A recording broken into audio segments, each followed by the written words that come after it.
Alberta Premier Danielle Smith says we can expect the government to use back-to-work legislation on striking teachers if they don't stop their job action by the time the legislature reconvenes on October 27th, saying if the strike continues for a third week, it will cause irreparable harm to students. If we do not get back to the table next week with the students returning to classroom, you should fully expect that there'll be legislation in the week of October 27th.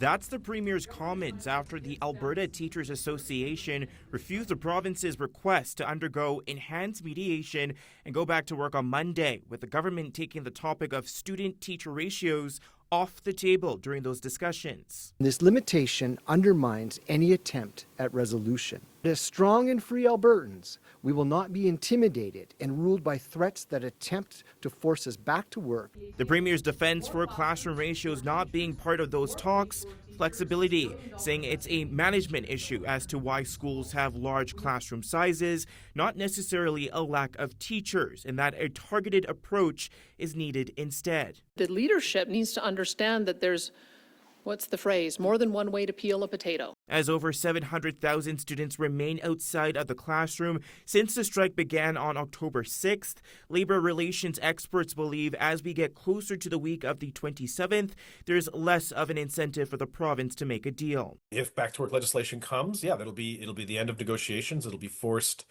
Anything unresolved will be left to an arbitrator, who would be the person that makes the decisions about what the deal looks like. The opposition NDP blunt on the province's stance. I think it's time for the UCP to cut the crap.